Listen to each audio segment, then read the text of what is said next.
죽음 앞에서 부활을 가르치시다라는 제목으로 오늘 말씀을 나누겠습니다. 네. 한 무신론자 웹사이트에 한 여성이 글을 올렸습니다. 나는 혼란스럽다. 나는 항상 과학이 내 문제에 대한 만병통치약이 될 것이라 믿었다.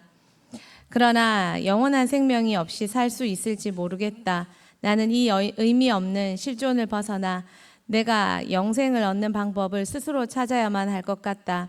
나는 내게 확실하게 영생의 길을 보여줄 수 있는 누군가를 알고 싶다. 과학이 대답해 줄 수 없다면 그 다음에는 누가 무엇을 할 수 있는가? 우리 삶의 목적을 주는 더 높은 유력자가 있는 것처럼 보이지 않는가? 그러나 과학은 없다고 말한다. 정말 없다고 말한다. 사람들은 영생에 대해서 많은 질문을 가지고 인생에 한 번은 죽음의 문제에 깊은 고뇌를 가집니다. 그리고 답을 찾습니다. 그리고 그 대부분의 사람들은 과학기술, 이 시대 특히 더 많이 의지합니다. 생명과학이 더 많이 발달하는 것도 그 때문입니다. 그러나 부활은 명백히 예수님께서 죽음을 이기신 사건입니다. 부활을 가르칠수록 기독교는 더 많은 공격을 받습니다. 심지어 부활은 예수님의 제자들마저도 믿기 어려운 사건이었습니다. 십자가에서 분명히 죽으신 예수님께서 사람들은 죽음을 확인하고 그의 시신을 부유한 유대 관리에게 내어주었습니다. 그 시신을 장사하였고 그리고 그 장사된 시신이 3일 만에 무덤에서 다시 살아나셨습니다. 그분을 따르던 제자들도 못 믿겠다 말하며 손과 발의 못자국을 볼 때까지 못 믿겠다 말했습니다. 그러나 예수님은 부활하셨고 또한 부활을 미리 알려주셨습니다. 십자가가 사실이고 기독교의 십자가가 핵심이라면 부활은 더더욱 사실이고 더더욱 핵심입니다. 과학이 대답할 수 없는 영생의 질문에 확실한 대답을 부활이 하고 있는 것입니다. 사순절 우리는 40일 동안 예수님의 십자가를 묵상하고 기념합니다. 그리고 그 십자가 앞으로 나아갑니다. 그렇다면 이 사순절 40일을 제외한 1년 내내 우리가 누려야 할 것은 부활입니다. 부활을 믿고 살아가며 우리의 승리가 부활에 있다는 걸 우리 삶으로 우리는 경험해야 합니다. 이번 부활주일에 옛꿈 친구들에게 말씀을 전했습니다. 부활의 목격자의 새 반응에 대해 전했습니다. 기억나나요? 기억나요. 마리아와 같이 부활을 믿은 사람들 1번, 로마 병사와 대제사장 같이 거짓말하고 자신의 욕심과 목적에 따라서 부활을 거부한 사람들 2번, 그리고 제자들처럼 처음에는 부활을 의심하고 나중에 성령님을 만나고 또 예수님을 만나고는 믿게 되었지만 처음에는 부활을 의심했던 제자들 3번, 자신의 믿음을 1, 2, 3번으로 손가락으로 표시해 보라고 했습니다. 아이들이 솔직하게 말했습니다. 그런데 제가 정말 놀랬던 건 어떤 친구가 이렇게 말했습니다. 이렇게. 대부분의 아이들이 1번, 2번, 3번 하는데 어떤 친구가 손을 들고 이렇게. 그래서 제가 유튜브 보지 말라고 했습니다. 아이들은 솔직하게 꽤 많은 어느 숫자는 3번도 이야기도 했습니다. 아직까지는 제자들처럼 예수님의 부활을 잘 모르겠다는 것입니다.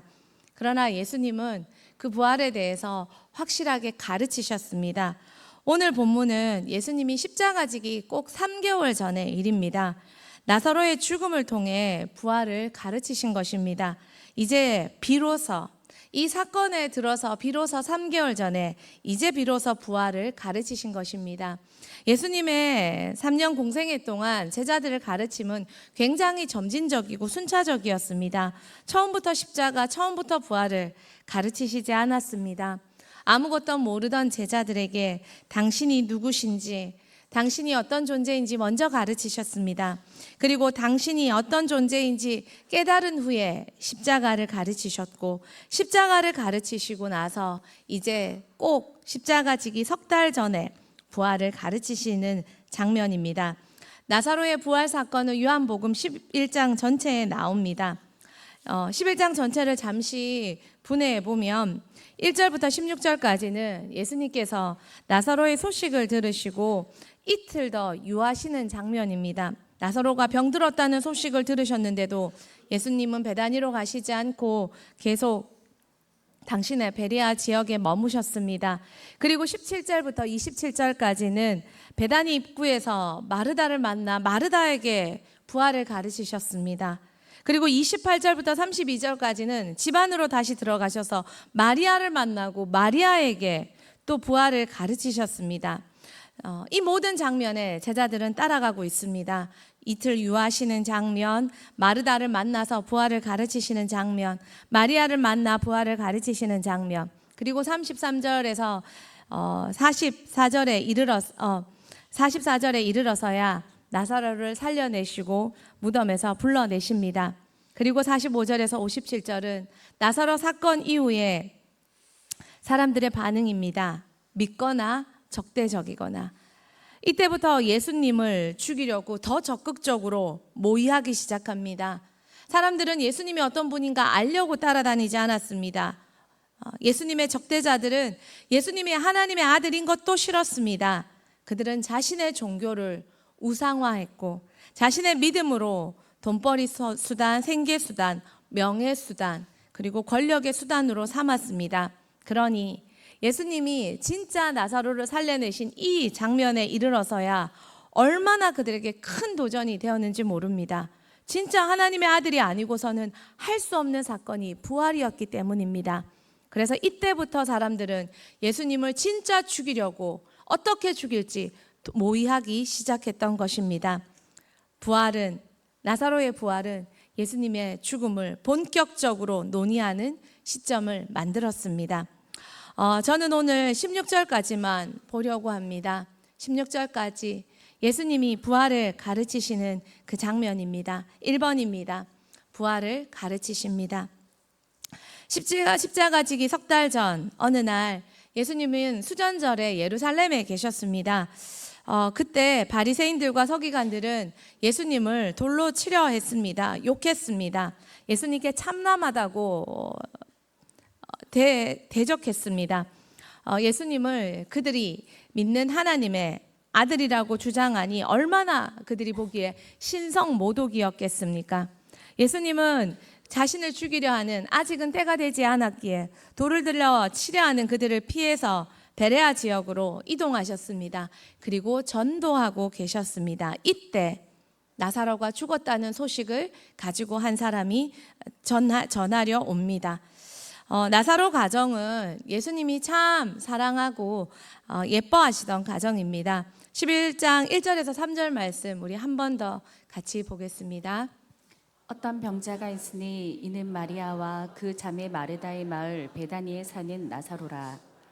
이 마리아는 향유를 주께 붓고 머리털로 주의 발을 닦던 자요, 병든 나사로는 그의 오라버니더라. 이에 그 누이들이 예수께 사람을 보내어 이르되 주여 보시옵소서, 사랑하시는 자가 병들었나이다 하니. 병들었습니다. 그리고 예수님께 왔습니다. 예수님을 사랑하는 남매들 가운데 나사로가 병이 들었습니다. 이 마리아는 예수님이 시몬의 집에 거하실 때 주인도 그의 발을 씻겨주지 않았지만 마리아는 와서 값비싼 향유로 예수님의 발에 붓고 그녀의 머리카락으로 예수님의 발을 씻어 드렸습니다. 모든 사람이 예수님을 죽이려 하고 대적하던 그때 여인의 이 모습은 예수님께 깊은 감동을 주었습니다. 예수님은 여인의 이 모습이 복음이 전파되는 곳마다 자랑되겠다고, 기념이 되겠다고 예수님은 말씀해 주셨습니다. 마리아는 바로 그런 사랑을 예수님께 보였던 자요, 받은 자입니다. 그리고 이 사건 이후 예수님은 더욱 이 남매들을 사랑하셨습니다. 이 사건이 있고 마리아가 예수님의 발을 닦인 사건이 있고 석 달 지나서 나사로가 죽게 되었습니다. 11장 곳곳에는 예수님이 이 남매들을, 이 가정을 얼마나 사랑하시는지 표현되어 있습니다. 사랑하는 자가, 나의 친구가. 또 11장 5절에 보면 이렇게 나와 있습니다. 예수께서 마르다와 그 동생 나사로를 사랑하시더라. 또 11장 35절에서 36절은 예수님이 나사로의 죽음 앞에서 눈물 흘리시더라. 그를 얼마나 사랑하셨는가 라고 이야기하고 있습니다. 예수님이 이 가정을 얼마나 귀히 여기셨는지 알 수 있습니다. 그런데 이 귀히 여기신 가정의 자녀가 병들었다는 소식을 들었습니다. 저희 같은 목회자도 귀한 성도 가정이 병들어서 급히 오기를 청합니다 라는 소식을 들었을 때 다른 모든 일을 제쳐두고라도 달려가지 않겠습니까? 그것도 위중한 상황이라면. 그런데 예수님은 그 소식을 듣고 나서도 이틀 동안 더 기다리십니다.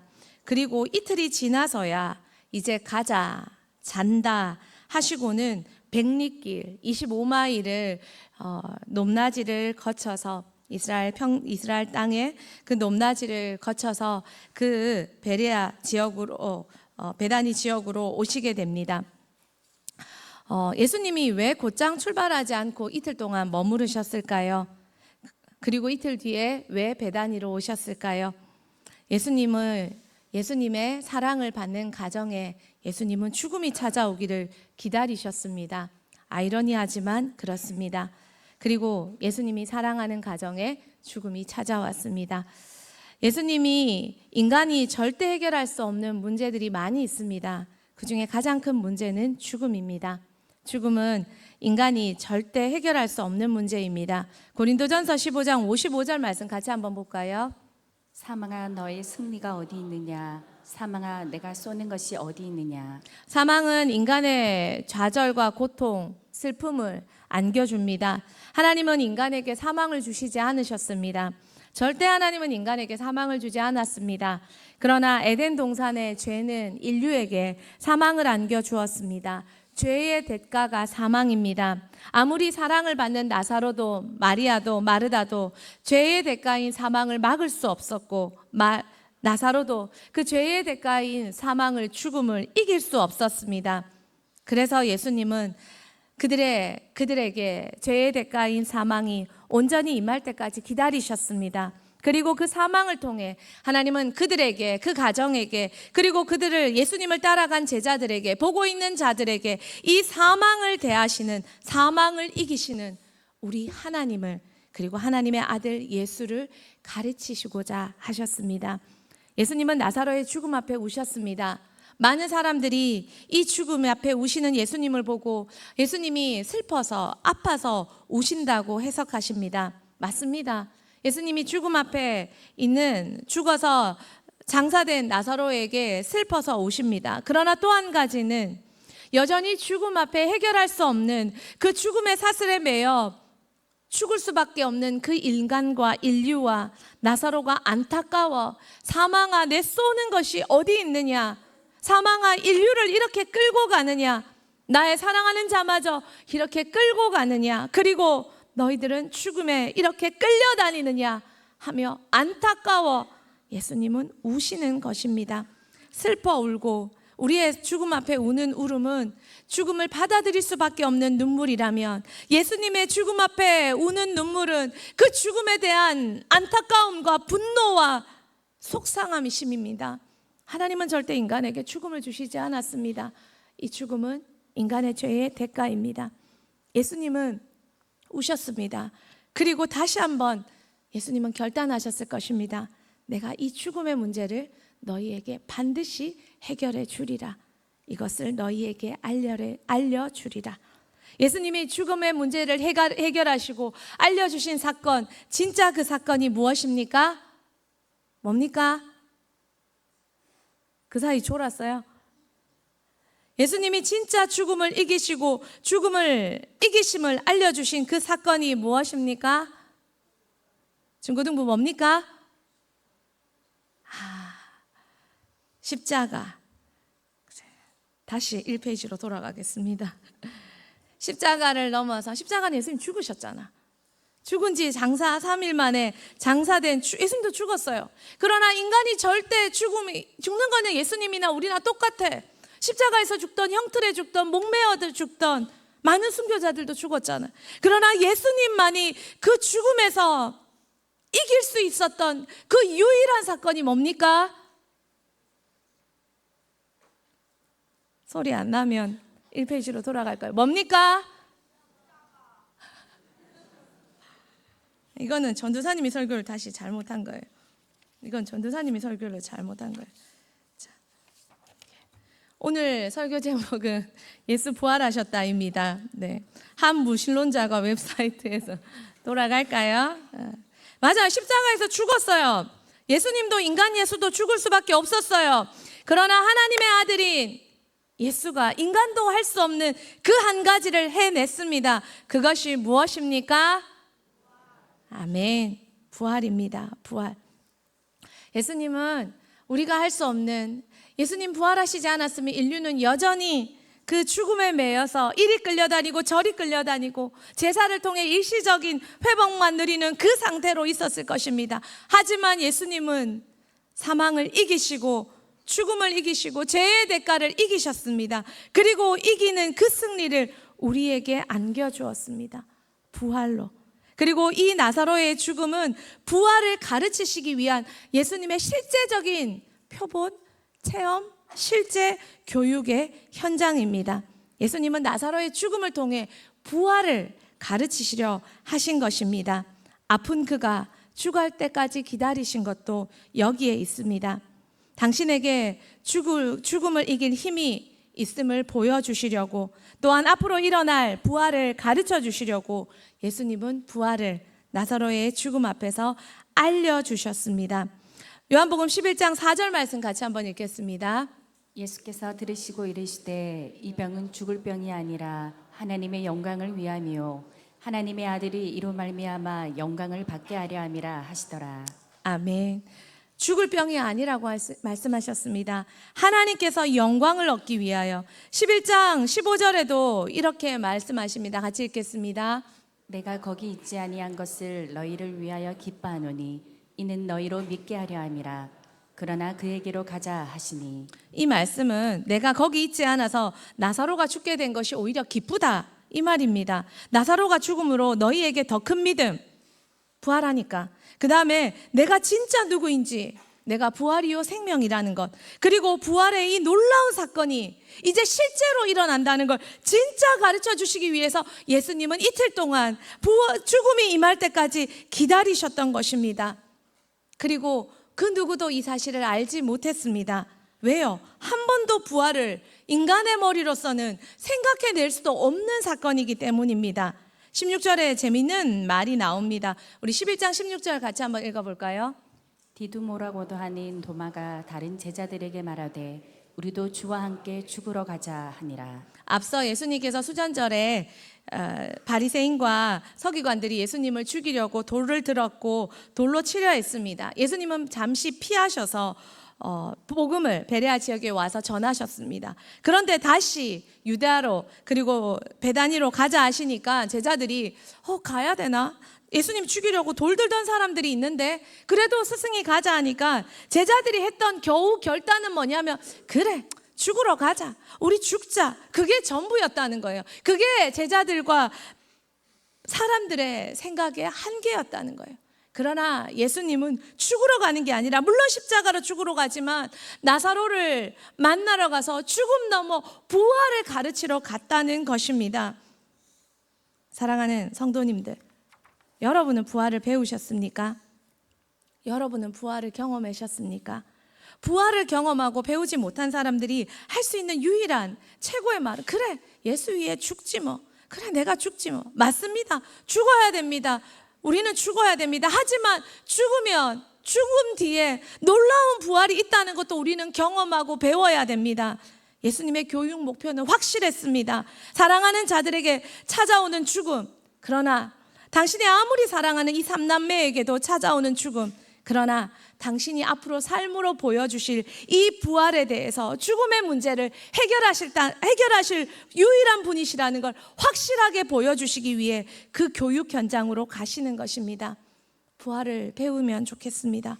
부활을 경험하면 좋겠습니다. 부활을 확실히 믿으면 좋겠습니다. 그래서 죽자 넘어 살자, 죽고 나서 살자, 죽고 나서 살 수 있다 말할 수 있는 희망찬 우리가 되기를 소망합니다.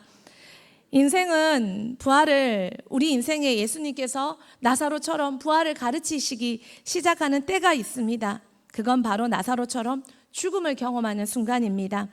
인생엔 많은 어려움이 우리를 기다립니다. 힘들어 죽을 때가 있습니다. 아파 죽을 때가 있습니다. 괴로워 죽을 때가 있습니다. 부끄러워 수치스러워 죽고 싶을 때가 있습니다. 속상해 화가 나 미치도록 죽고 싶을 때가 있습니다. 억울해서 화가 나 죽고 싶을 때도 있습니다. 죽지 않았지만 죽을 것 같은 많은 순간들이 있습니다. 그러나 예수님은 그때 우리를 구해 주실 때도 있지만 내버려 두실 때가 있습니다.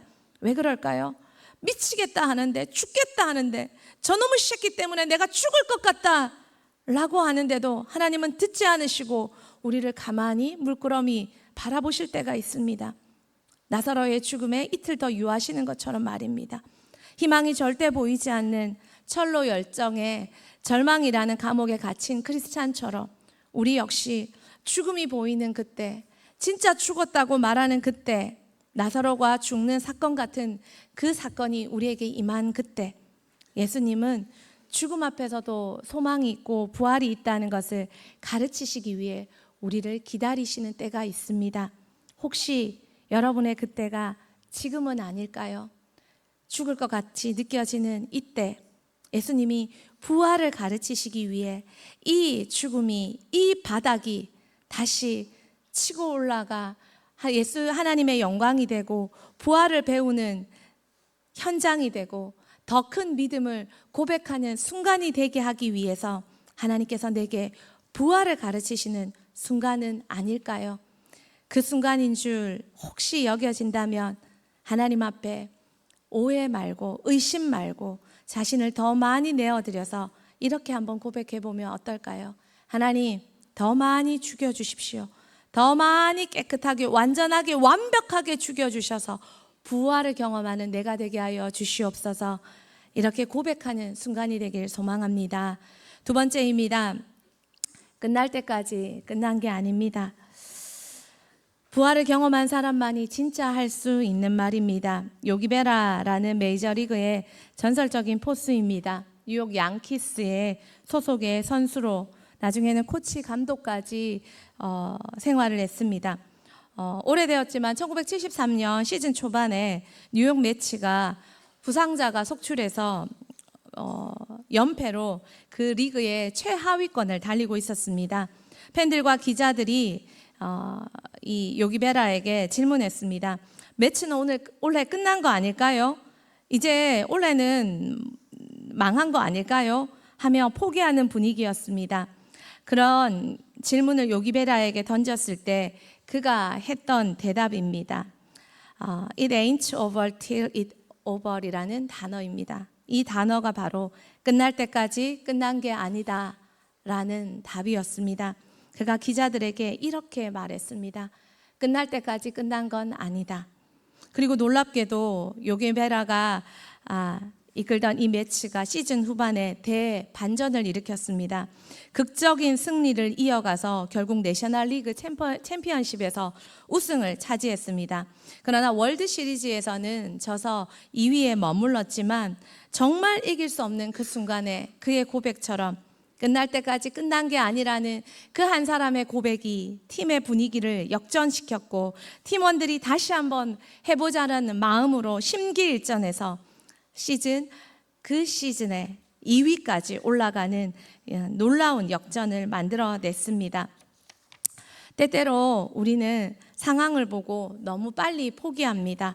하지만 하나님은 다릅니다. 하나님이 끝이라고 말할 때, 하나님은 끝이라고 말할 그 순간에 다시 시작하십니다.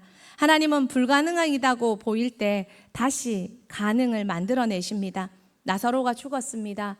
죽도록 내버려 두셨습니다. 그러나 나사로의 죽음을 통해 끝날 때까지 끝난 게 아니라는 걸 보여주셨습니다. 여러분 삶에 끝났다고 여겨집니까? 나사로의 죽음 앞에서 죽음도 개의치 않으시고 무덤 앞에 가서 죽어 3일이 지나 썩은 냄새가 나는 썩어있는 나사로의 이름을 예수님은 부르십니다. 나사로야 나오너라. 나사로야 나오너라. 죽은 지 4일이 지나 시체가 썩어서 많은 사람들은 돌아섰습니다. 동생들마저 돌아섰습니다. 오빠 죽었습니다. 오빠 끝났습니다. 예수님 나중에 부활하실 때 그때 오빠 부활할 겁니다. 그러나 예수님은 개의치 않으시고 무덤 앞에 가서도 이름을 부르십니다. 나사로야 나오너라. 나사로야 나오너라. 끝났다고 여겨지는 사건이 있습니까? 끝났다고 여겨지는 사람이 있습니까? 끝났다고 여겨지는 현실이 있습니까? 예수님은 그 자리에서도 여전히 찾아가서 그의 이름을 부르시며 말씀하십니다. 사랑하는 제자비전아 나오너라. 사랑하는 대흥교회야 나오너라.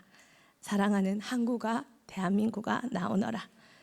부활은 끝날 때까지 끝난 게 아닙니다. 예수님은 그 죽음의 현장에 가셔서 부활을 믿으시고 부활하실 수 있는 예수님을 외치십니다.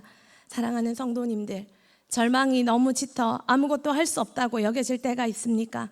썩어 살이 썩어 냄새가 나는 상황에 이르렀습니까? 그때도 부활을 믿으시는 여러분은 예수님과 함께 나사로야 나오너라 외치며 부활의 승리의 주인공이 함께 되는 저와 여러분 모두가 되길 축복합니다. 같이 기도하겠습니다.